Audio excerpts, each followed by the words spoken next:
Is it true that the Switch Pro was initially Nintendo's plan and fell short, thus giving us the Switch OLED as a consolation prize? Do the 4 new features authorize a $50 price increase? And did Nintendo anticipate Valve releasing the Steam Deck? With a Switch-like form factor and a hell of a lot more horsepower. In fact, even if they did release a Switch Pro, Super Switch, or Switch 2, the Steam Deck would still be more powerful. That's a lot of questions.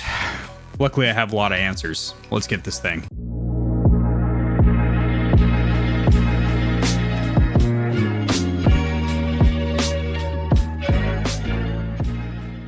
Alrighty, Stallions and Stallionettes, share on my screen. I have a couple of articles pulled up. These will be cited or sourced in the description below, as I do anytime I cover any news in the gaming community or industry, which is daily. So first of all, grab your mustard. We're going to play a little bit of catch up. The Switch OLED is available on October 8th of 2021. Pre-orders are already sold out at all vendors. They're going to be extremely hard to come by, obviously, with the silicon shortage and whatnot. It is going to retail for $350 US, which is $50 more than the current Nintendo Switch. And then there is the Switch Lite for $200. And I strongly recommend nobody gets the Switch Lite. There are several reasons, but the two most notable that I'm going to cover right now. First of all, you cannot dock it, obviously, which sucks, because that's kind of one of the primary features of the Switch, is the ability to pop off the Joy-Cons and use a Pro style controller and project it onto your TV. Granted, it's only 1080p and it does look rather pixelated. And the second and most major, in my opinion, would be the fact that the Joy-Con controllers are absolutely notorious for stick drift. They are the worst on the market. In fact,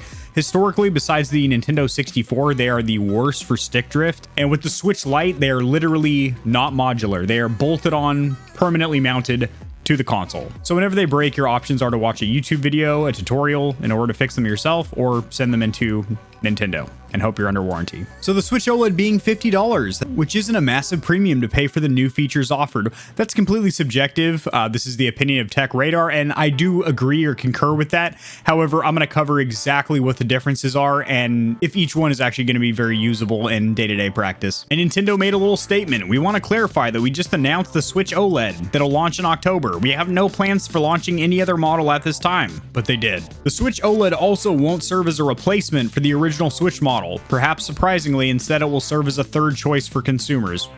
Don't get the Switch Lite. I do think that when the Switch OLED drops, a lot of current Switch owners are going to upgrade, even though I am going to cover, I don't really think it is worth an upgrade from a Switch. It does have some awesome features, and if you do not own a Switch and you are looking into getting into Nintendo handheld gaming, fantastic. It's not really worth the upgrade, but a lot of Switch owners are loyal Nintendo fans, or they have some money burning their hole in their pocket and they think, hey, I can just hop on Facebook Marketplace, Craigslist, or eBay and sell my Switch for $200, $250, whatever they can squeeze out of it, kind of counteract the cost of getting themselves a Switch OLED. So you're going to see a big inventory in the used market. So the main standout feature of the new Switch OLED is the screen. Obviously, it is 7 inches versus 6.2, and instead of being an LED backlit LCD screen, it is an OLED. Here's a quick little rundown of what OLED is and why it's pretty awesome. Unlike an LCD screen, it doesn't rely on a backlight to display images. Instead, it displays images using light emitted by each individual pixel. So every pixel on screen is basically taking an electric charge and lighting up,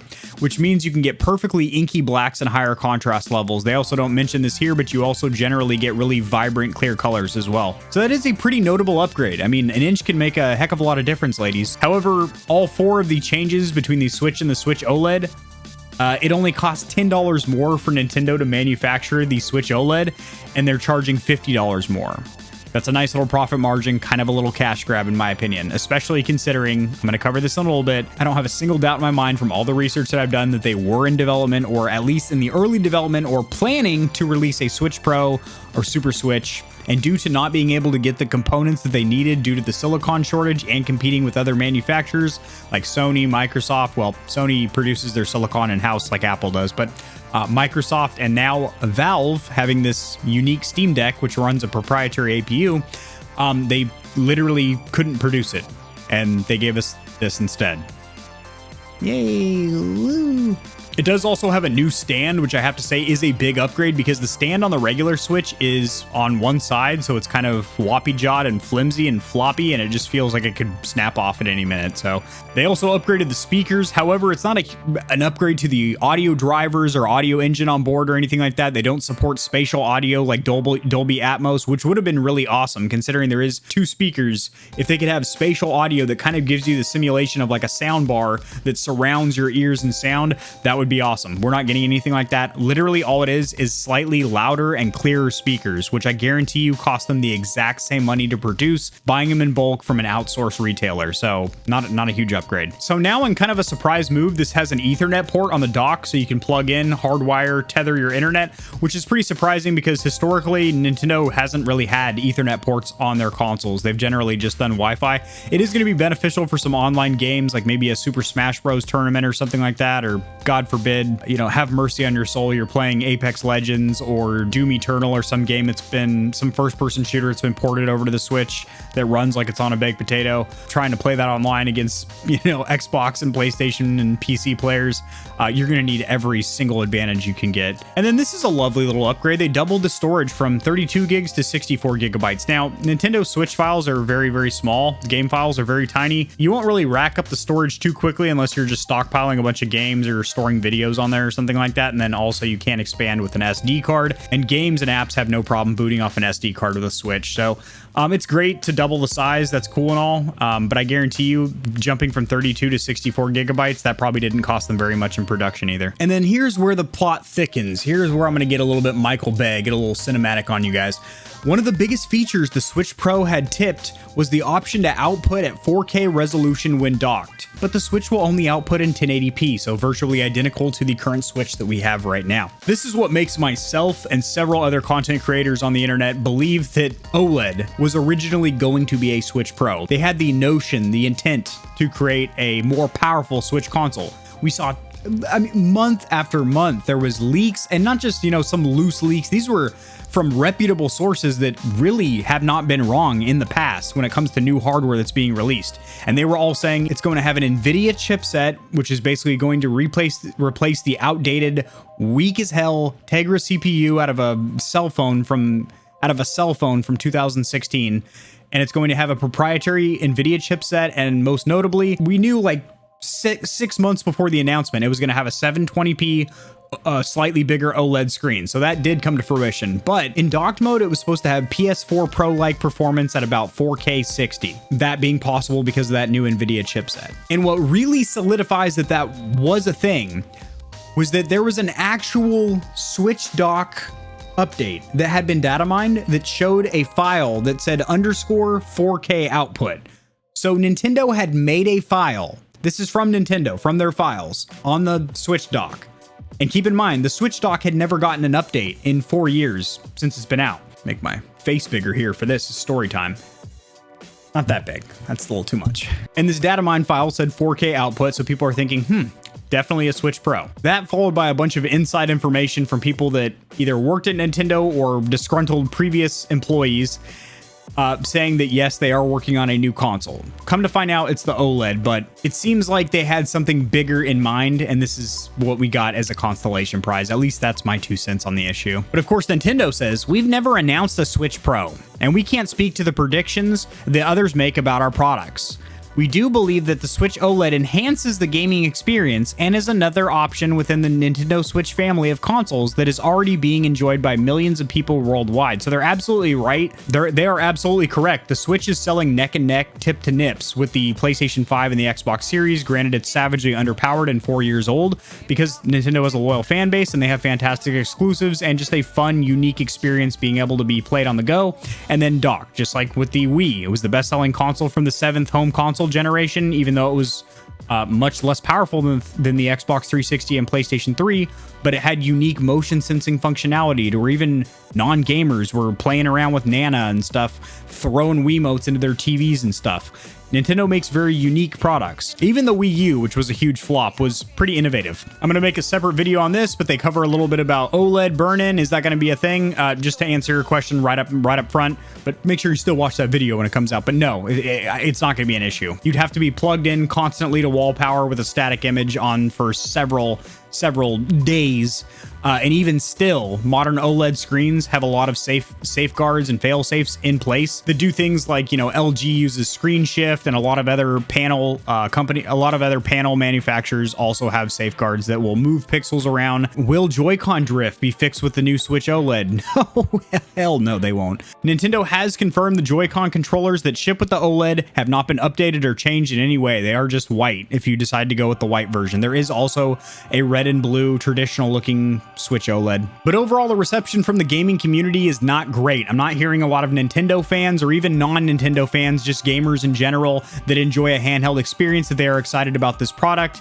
Basically, what is being said is right here, you know, it reveals a healthy profit for Nintendo, so kind of a cash grab. Over here, Tech Radar says Nintendo may as well have just not bothered with the Switch OLED, because again, it definitely seems like they were going for something bigger, like Switch Pro or a Super Switch. Switching it up, just barely. Oh, look at this little recommended video right here. What is that beast of a machine there?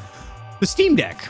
Interesting. And granted, I do still believe that the Switch OLED will outsell the Steam Deck, even though the Steam Deck is a technological marvel in that aspect. Unlike previous handheld gaming PCs that we've had, such as the Neo and the GPD and the Win 3 and stuff like that, which were really just running off-the-shelf PC parts that were meant for laptops and stuff and stuffed into a small form factor case that couldn't properly cool them. This actually has a proprietary APU and has its own operating system built to optimize everything. 4 paddles on the back, touch pads, haptic feedback. It's awesome. It really is. Whoa, a lot more people are interested in buying the Valve Steam Deck. I do still believe that the Switch OLED, I really do. In my opinion, I do believe it is going to sell better than the Steam Deck because of that loyal Nintendo fan base, and it's a little bit more approachable. It is cheaper, not by much though. The entry-level Valve Steam Deck is $400 US.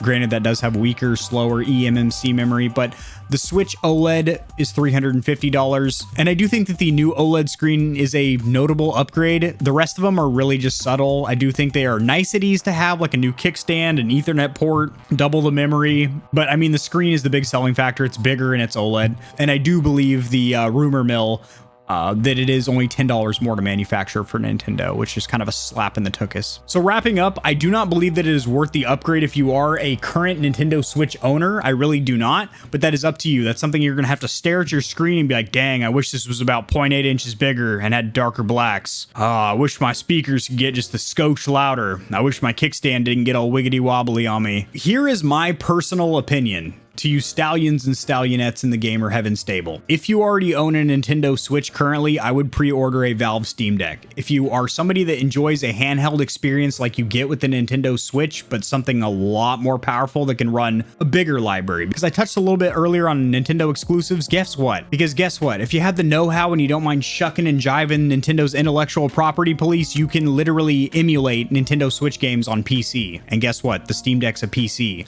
so you can probably play Switch games on the Steam Deck at a higher resolution and frame rate, as well as playing an entire PC library and emulating like retro consoles and stuff. It can do all kinds of stuff. Am I going to get a Switch OLED? Yeah.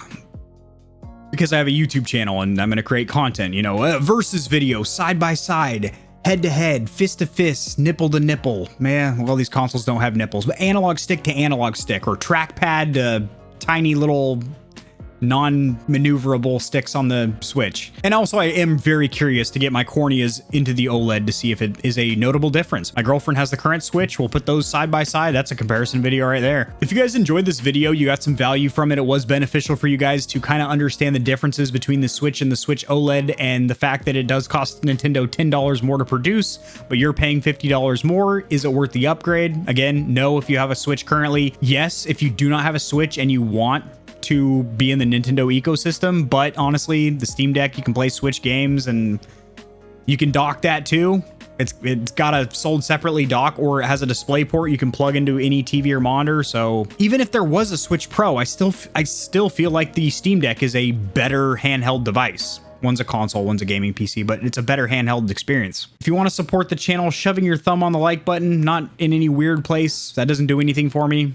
Probably doesn't do much for you either. But liking the video helps to get seen by more people, so this information will reach and assist them as well. I do have a merch store now. It just launched. Designed all the hot sticky merchandise myself. The link to that is in the description below if you want to lock in a Gamer Heaven shirt. Subscribe for more content like this. I cover a lot of news in the gaming community and industry. In fact, I upload daily, and I will see you guys in the next video. Peace.